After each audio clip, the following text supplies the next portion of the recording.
Okay. Thank you very much, Warren, for coming this evening and honoring us.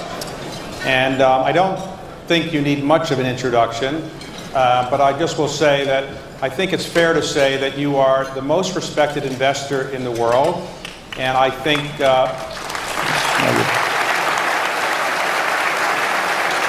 the most respected businessman in the world, not just because you've made a great deal of money, but because you've done it with enormous integrity and humility, and as people will see tonight, with enormous sense of humor. And in addition to being a business person that everybody would aspire to be, he has in recent years become, with Bill Gates and Melinda Gates, the largest philanthropist in the world.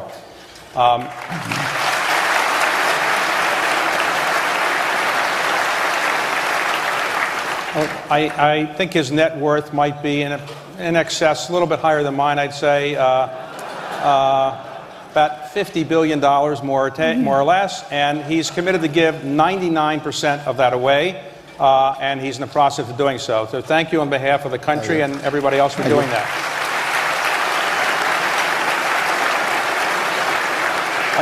Your background is pretty well known, but some people may not know that you actually spent much of your formative years in Washington, D.C. Your father was elected to the Congress, so you moved here.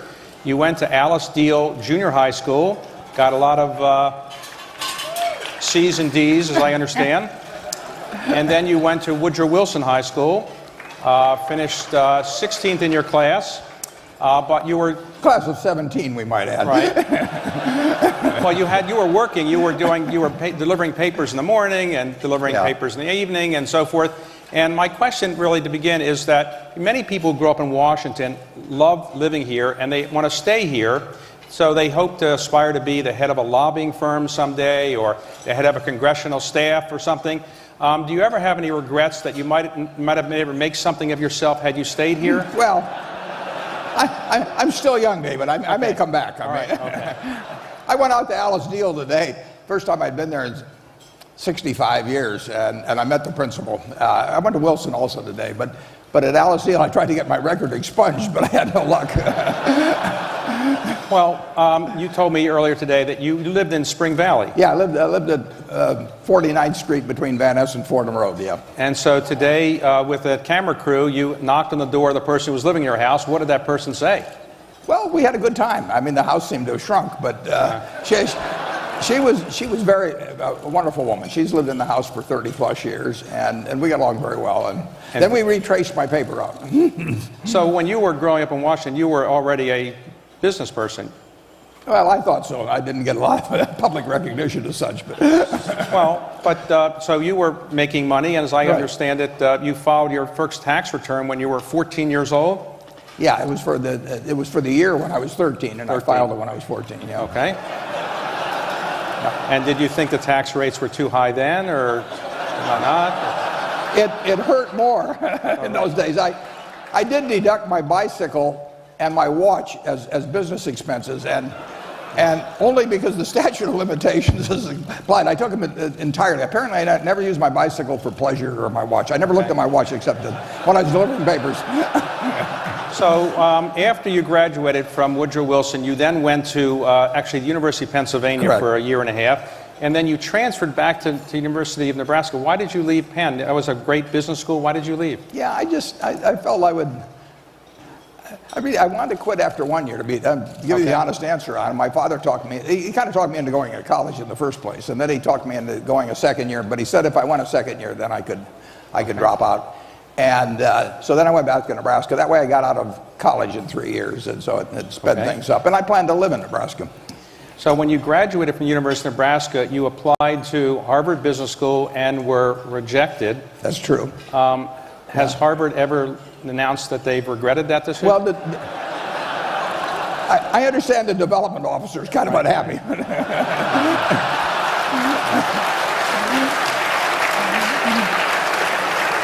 So you rejected by Harvard, you went to Columbia Business School, and then you met the man who you really idolized, Ben Graham. And when you took his class, was he as great as you had thought he was going to be? He really was. He only taught one semester, one class. I mean, he came up from Wall Street and taught this class. That's the reason I went to Columbia. And I knew I'd already read all the books and everything, but it was inspirational just to be around him, and it made a real difference in my life. So when you graduated, you wanted to go work for him and in his firm, and then he rejected you for an interesting reason. In those days, I understand that there were Jewish firms and non-Jewish firms, and his was a Jewish firm, and you weren't Jewish, so he said because you weren't Jewish, he didn't hire you. Is that right? That's true. And I was ready to convert, believe me. I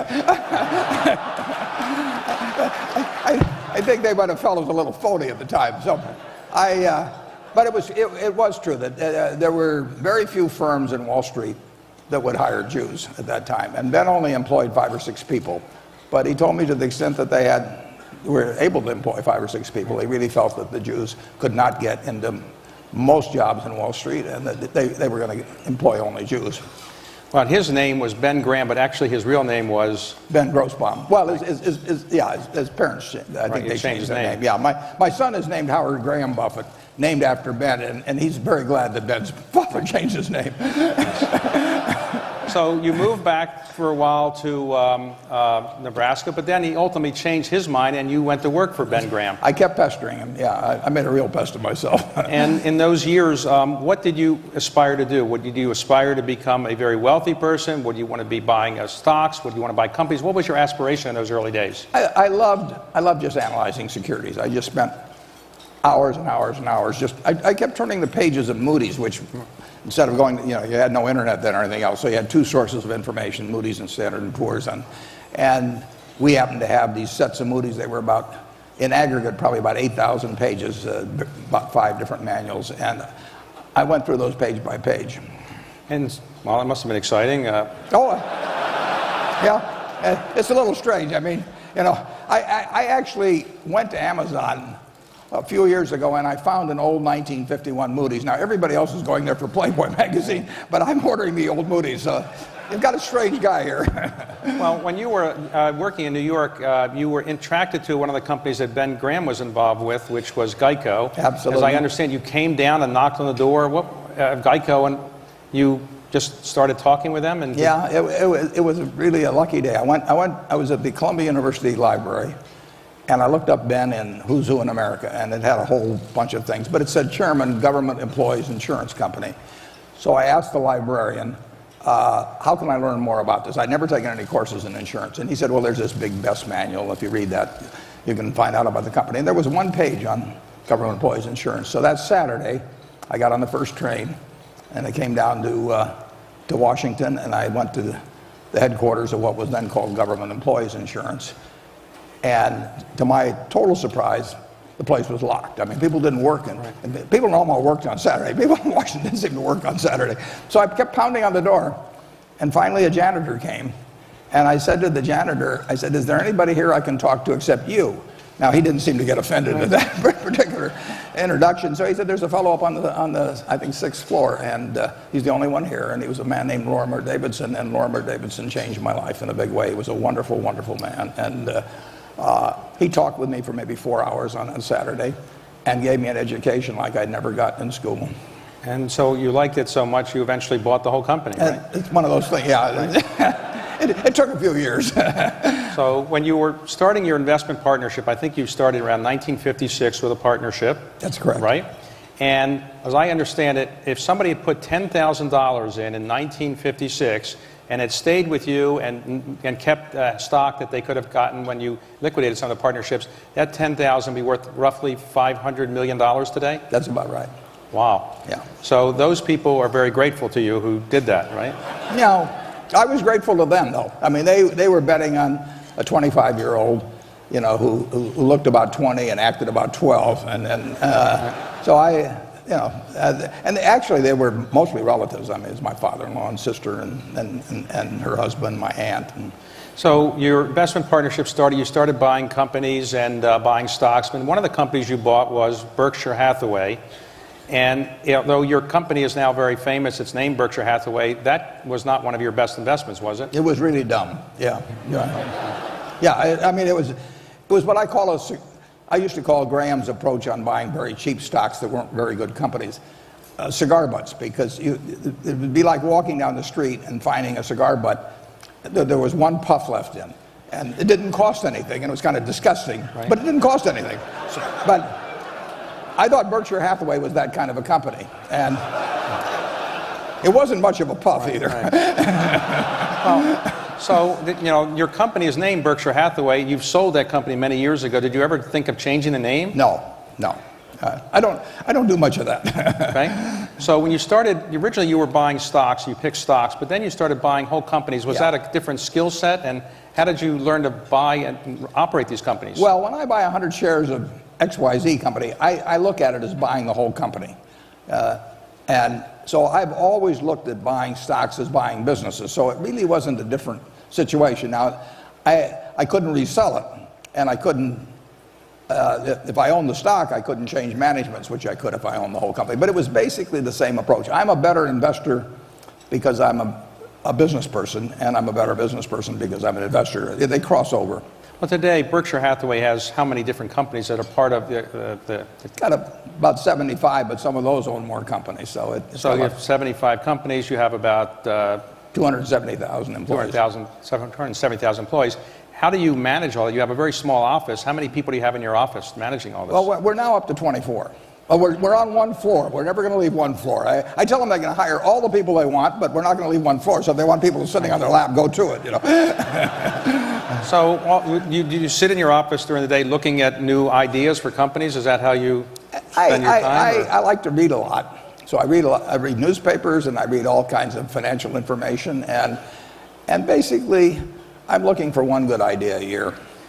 And do people send you letters over the transom? Has any of those ideas ever worked? Occasionally, but not very often. But I only need one a year. Okay. And we're in June, incidentally, David, if you want to help me out. All right. Okay.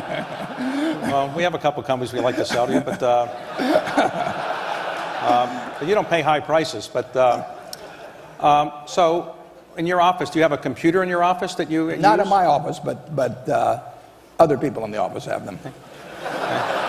So I know you're not a famous technology person, but do you have an iPad, or do you do internet things? Oh, I do internet things. Yeah, I love the internet. I mean, the internet, it's fascinating to me because it's probably affected my life, you know, almost as much as, say, Bill Gates did. When Bill and I appear together, sometimes we use the trick question of, aside from email, which one of us is on the computer more? And the answer is me. Because you play bridge on the computer. I play bridge on the internet. And right.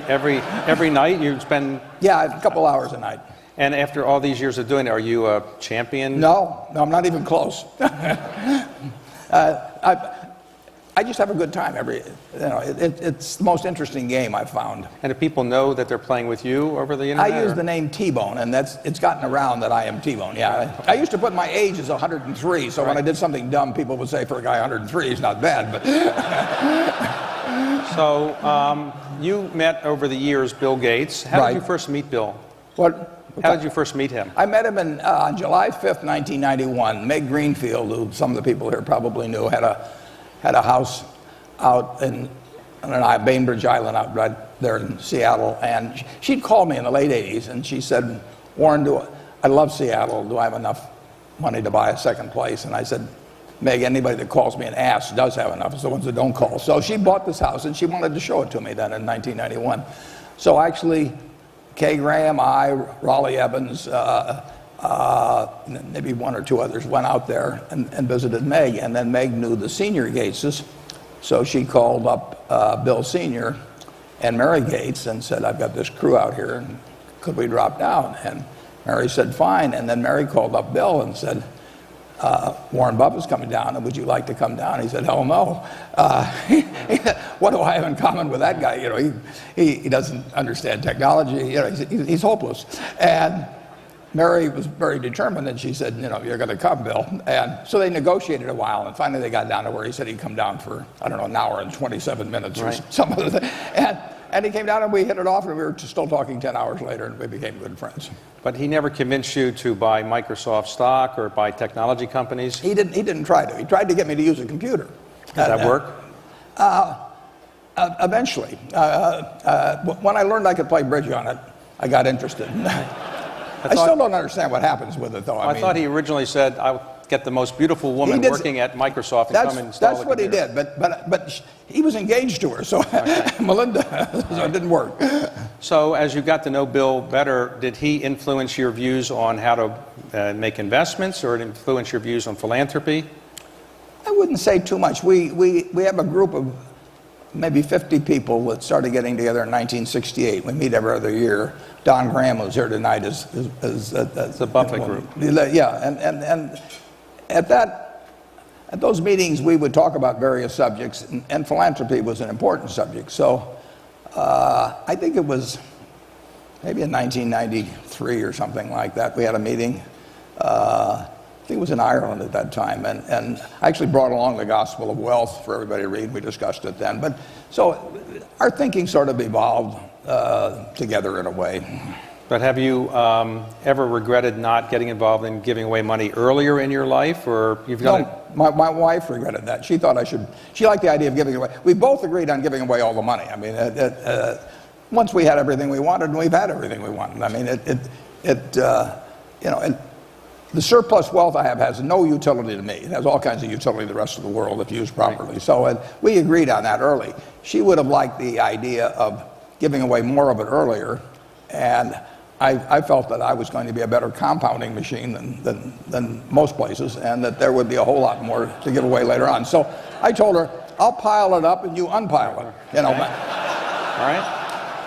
Now, your father was a very conservative Republican congressman, right. And you were probably a liberal Democrat. Is that fair? Well, yeah, but I was always very conservative back. You were conservative or when he was alive, right. And then you later moved further to the left. And it's fair to say you're a liberal Democrat now, or? Yeah, but I'm not a card-carrying Democrat. I support certain Republicans, and I have, and actually this year I gave some money to a Republican congressman. And you've become famous recently in Washington for, among other things, the Buffett rule, which says that people's, I guess, tax rates should be at least as high as their secretaries. Yeah, in terms of the aggregate of payroll and income taxes. I couldn't get a disease named after me, so I had to settle for a tax. I mean.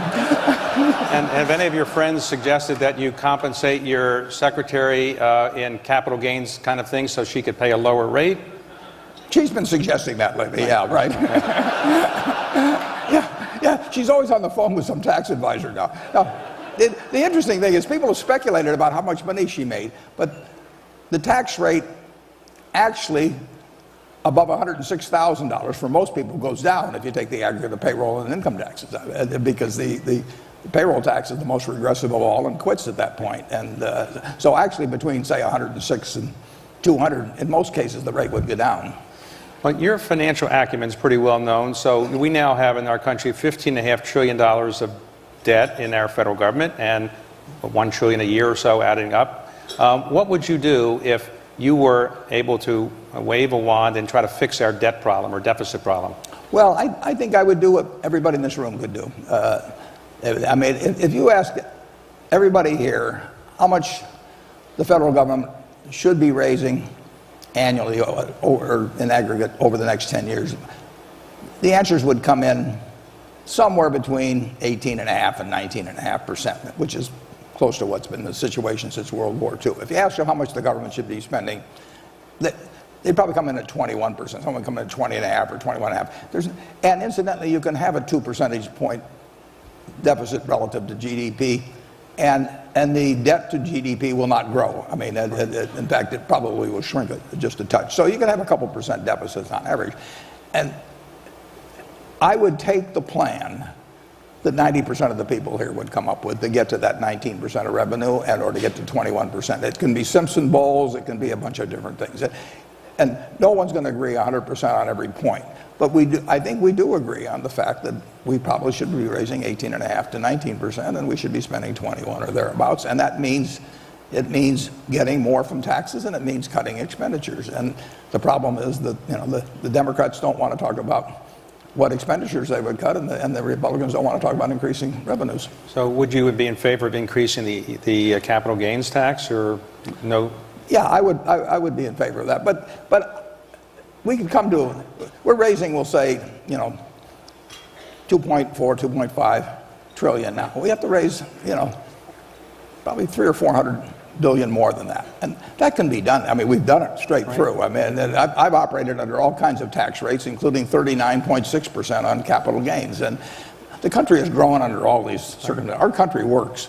But somebody has to step up and say where it comes from. It won't come from, just talking about reform doesn't solve anything on either the expenditure side or the revenue side. I mean, you've got to get specific about it. And like I said, I'll bet if everybody in this room designed a plan, I could sign on to 90% of them.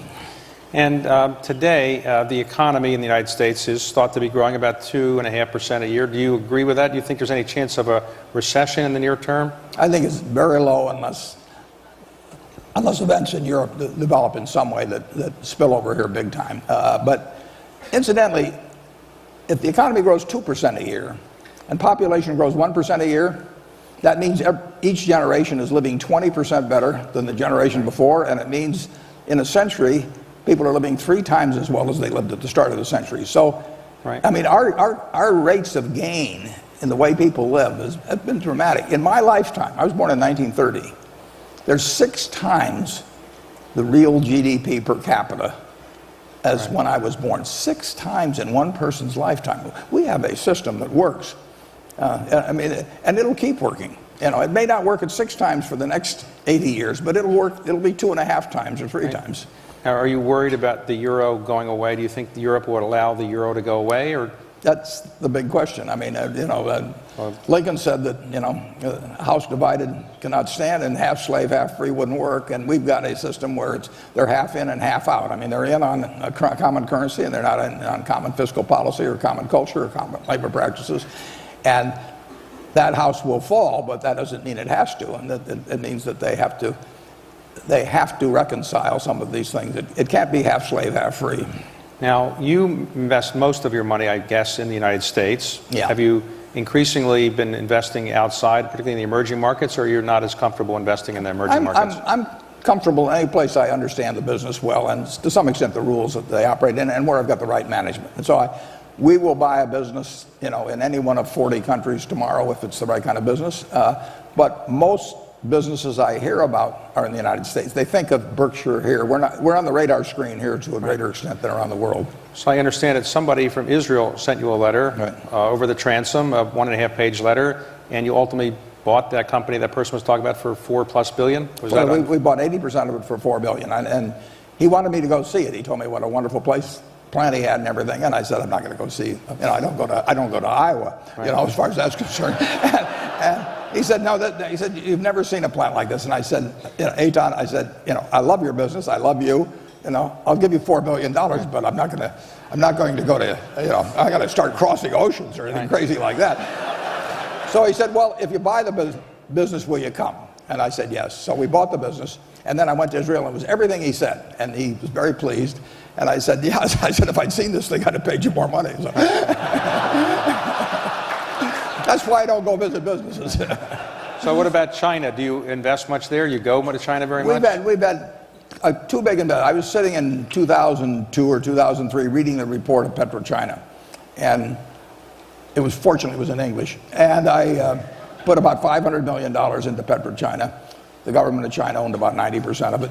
We owned 1.3%. So between the two of us, we controlled the company. And we made quite a bit of money out of that. It was a very, very cheap company. I mean, it was one of the huge oil companies in the world. The whole company was selling for $35 billion in the market. And that was ridiculous. Now, one of your most famous investments is Coca-Cola. You bought it relatively cheaply. It's very good for you, everybody. Now, when you I don't care whether you drink it, just pour it on your neighbor. But open the can. Now, when you were a young boy, you were addicted, I was told, to Pepsi. How did you switch to Coke? Well, I would like to say, of course, that I just finally grew up and understood. When I was a kid, Pepsi was 12 ounces for a nickel, and Coke was 6.5 ounces for a nickel. And if you have any insights into my personality, you'll know which I bought. So, of the investments you've made over the years at Berkshire Hathaway, which one would you say was the single best investment? Is there one that you really are most proud of?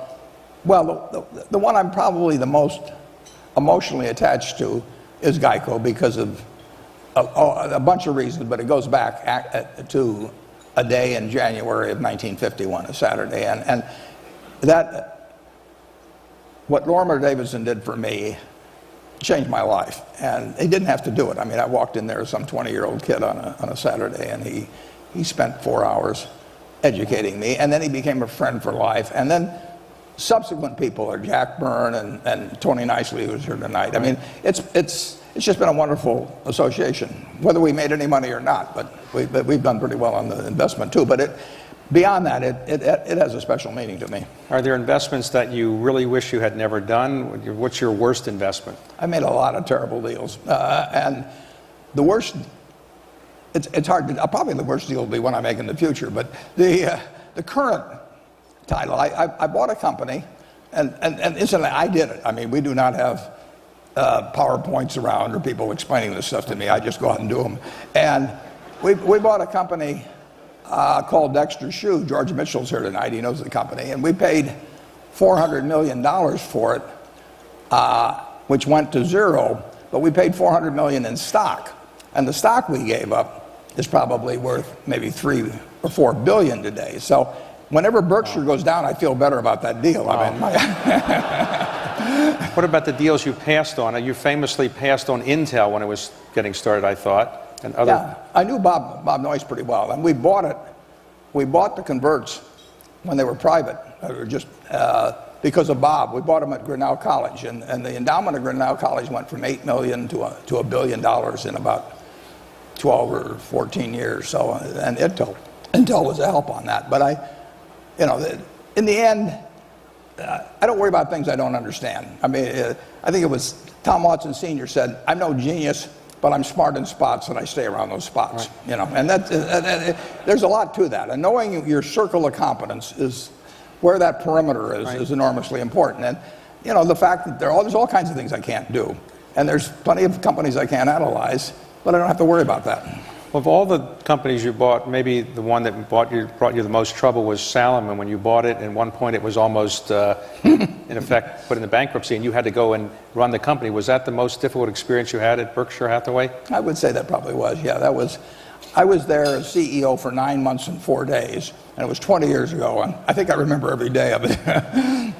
So today, when you have all these managers running your 75 different companies, do they call you every day and say, "I got this problem or that problem," or how often do you talk to them? No, if they need to call me, they're in trouble.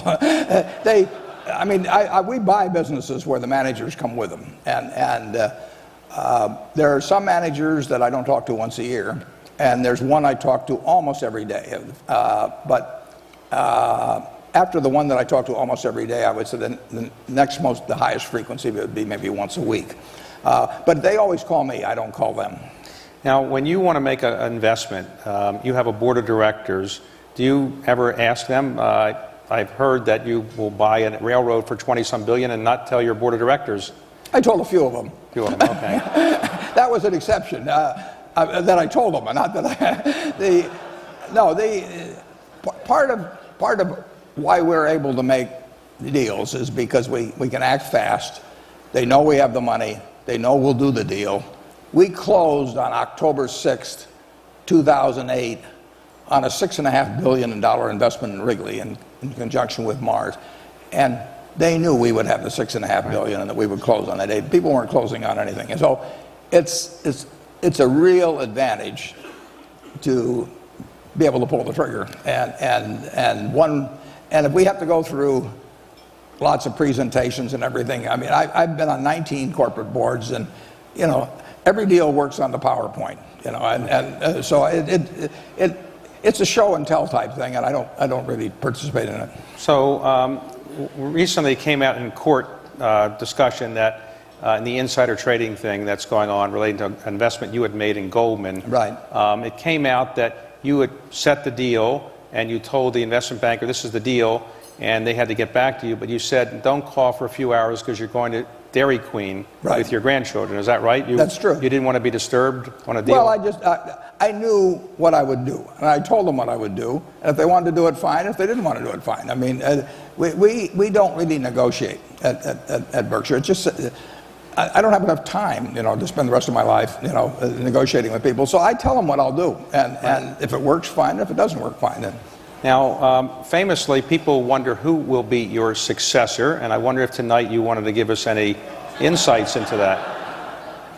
Well, I have left the directors a Ouija board, and I plan to keep in contact with them. Okay. All right. Okay. I don't want to disappoint you, but you're not on the short list, David.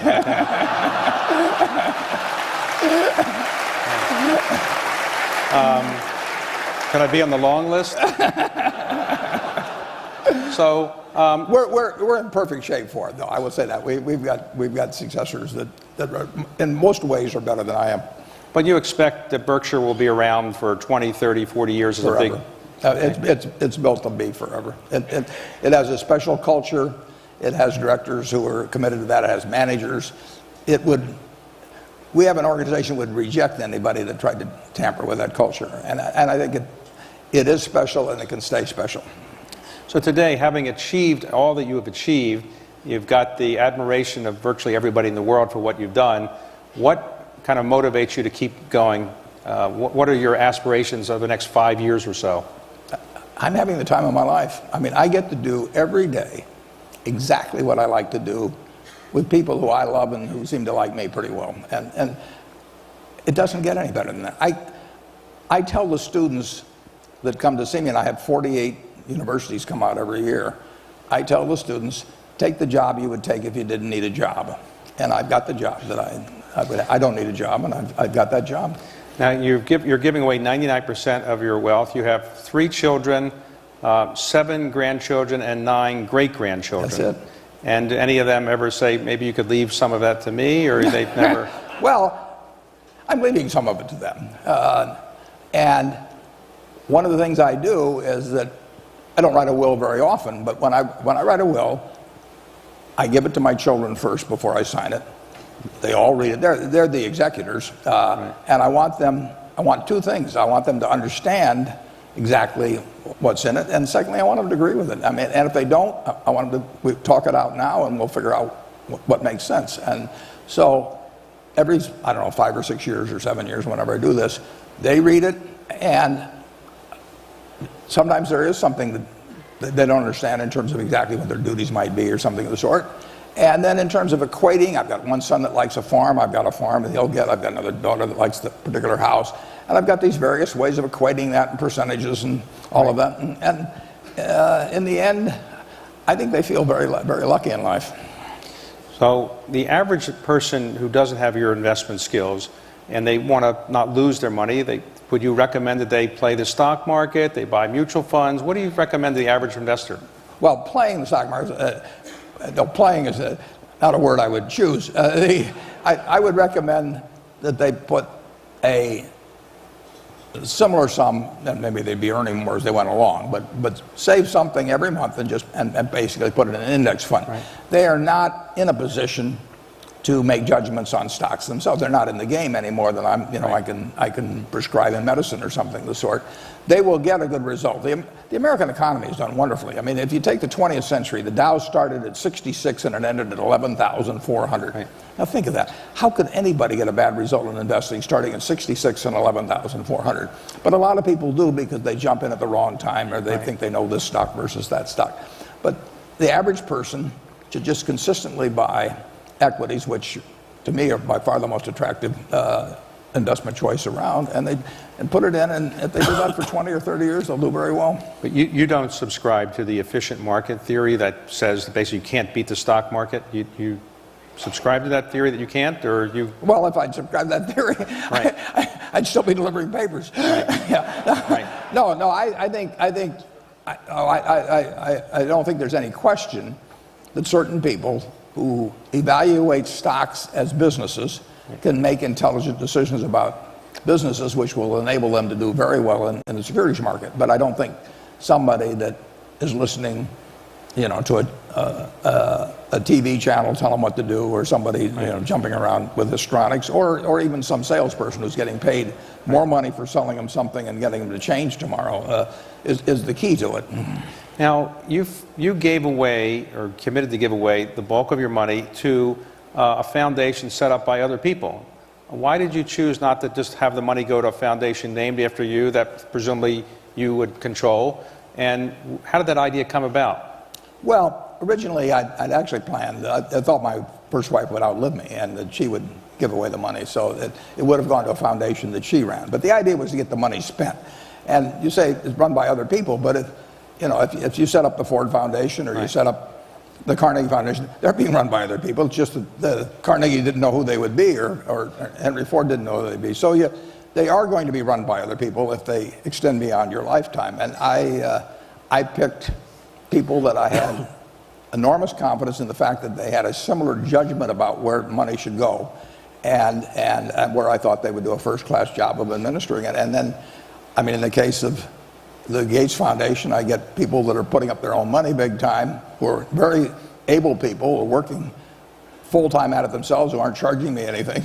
And I've got these foundations that are run by my children that it's been wonderful for them, and they each have a separate foundation so that they can follow their own interests and not have to sort of roll logs as to who votes for this one or that one, and it's all worked out perfectly. And what was Bill Gates' reaction when you called him and said, guess what, I'm giving you $50 billion eventually? I think he said, what? No, I shouldn't joke about this. No, I don't remember exactly what he said, but I think he was surprised. Okay. And did he suggest you put your name on the foundation as well? No, I don't want my name on anything. There are all kinds of people that do want their names on it. So if you can sell it to some other guy, why should you give it to me where you don't get anything out of it? Okay, I understand. So,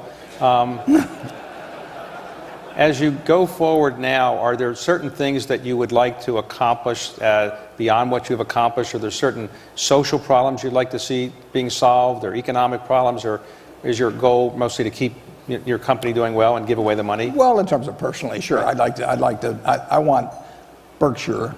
I mean, that is my painting in life. I've been painting it all my life virtually, and I want to keep painting it and have it become even more of what it already is. And so that's what I love. Anything that works positively for Berkshire in terms of adding better businesses, having wonderful managers around, anything makes them be in a position to get their full potential from their companies, I love. And I'll do that as long as I can. I like the idea that basically the fruits of that, will be used by some very intelligent people to improve the lot of a whole bunch of people who didn't get the lucky straw in life like I got. And how old were you when you realized you were much better than other people in picking stocks and making these kind of investments? Did you realize that as a young person, or did it take much longer before you realized you were much better than everybody else? It sounds obnoxious, but I thought I was going to be pretty good early on. I went through this period at Woodrow Wilson, where I was really bad at Alice Deal, but I was kind of working out of it at Woodrow Wilson. And I had these teachers that I caused some trouble to, but they did think I knew a lot about stocks. And of course, in those days, teachers put all their money in AT&T. I mean, that was the ultimate safe investment. So when I was feeling particularly obnoxious, I shorted a little AT&T and brought the confirmation, showed them to the teachers, made them worry a little. But you couldn't love anything as much as I loved investments and not get fairly good at it. I read every book in the Omaha Public Library on investments by the time I was 11, and we moved back here. And as soon as I got back here and my dad was in Congress, I said, get everything in the Library of Congress, I want to read it. Well, there's one company in Washington we didn't mention. You obviously bought Geico, and that's one of your most famous investments, but you made a very famous investment in the Washington Post many years ago. What attracted you to the Washington Post, and how long have you held that investment? Well, I love the business as such, but when I bought the Washington Post company, this is pre-split, they had about 4.8 million shares outstanding, and the stock got down to 16, but thanks to the Nixon challenge to their TV stations and a few things, B.B. Rebozo and the rest, the stock cascaded down from 37. So when we bought it, the whole valuation of the Washington Post company was about $100 million. Now, if you'd asked any reporter at the Washington Post to go out and do a story on what the Washington Post company's constituent businesses were worth, they would have come back and said 400 or 500 million. So you were really buying a wonderful business run by wonderful people at 20 cents or thereabouts on the dollar. And it's almost a classic investment. If you'd asked any of the people who were selling their stock to us, what's the Washington Post company worth, they would have said 3 or 4 times what it's selling for. But they sold it because they thought it was going to go down the next day. And they were right for a while. But you've owned that now for 30... It's been 29 years. I mean, 39 years. So you are an optimist about the future of our country? It's a cinch. Yeah, we haven't lost the secret sauce. I mean, yeah, go back to that. When I was born in 1930, Dow was 252 on the day before. I was born on a Saturday. Friday was 252. That was the high for the year. It was going to go down to 42. There's no connection in this, folks. But you know, if I'd seen that, my dad was going to lose his job, and he worked in a bank, and he had all his money in that bank, and it closed, and he had no money to pay his mortgage or anything. That was going to happen within a year. If you'd seen that, you said, this, you know, go back. It'd be like the old Woody Allen movie, you know, just don't even come out. And look at what has happened since that time. I mean, you know, we went through a terrible war, we went through a terrible depression, we went through 25% unemployment, we went through thousands of banks closing, 6 for 1, you know. We're not smarter than the people in 1930. We don't work harder than the people in 1930. We've just got a system that works. It's been working, you know, since 1776, and it'll keep working. Oh, any regrets in life? Not really, no. And today you are somebody who is very close to the President of the United States. If he asked you to come in and serve as an advisor, would you do that? Or? Well, it won't happen. If he wants to ask me anything, I'll certainly be, I'd always be glad to help, but that would be true of any president under any circumstances. And today, Berkshire Hathaway, is that a buy at this price? Well, the businesses it owns are worth more than the market price, but that's true of other businesses too. Well, what I would like to do is, on behalf of everybody here, thank you for an extraordinary tour de force of your explanations of things, and thank you very much for coming this evening. And I think everybody's had an enjoyable evening. I know I certainly did. And I want to thank you on behalf of everybody here and all America for what you've done, and for your philanthropy, and for your confidence in America. And on behalf of the Washington Economic Club and everybody here, I'd like to give you a few gifts if I could. You may get on that short list eventually this way. Okay.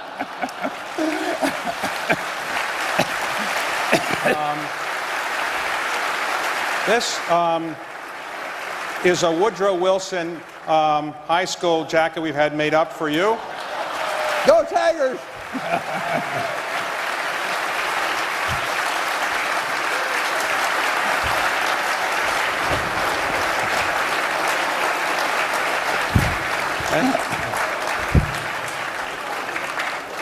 And we have here a copy of the original map of the District of Columbia we'd like to give to you as a gift from the club. And I'd like to give you as a personal gift a copy of the Declaration of Independence. When we talked about this appearance, you were at the archives, and I think you said you hadn't been there before. It was marvelous. Never been there, and I cornered you, and you said you weren't sure what you had agreed to, but you agreed that you would do this, and I thank you for honoring your commitment to come. And this says, it's inscribed to you, and it says, Warren Buffett, a rare modern man with the essential traits of our founding fathers, great wisdom, courage, and leadership, and also great wealth. Oh, thank you. Thank you very much. Thank you. So, appreciate it. Thanks. Can we head off? Yes, thank you.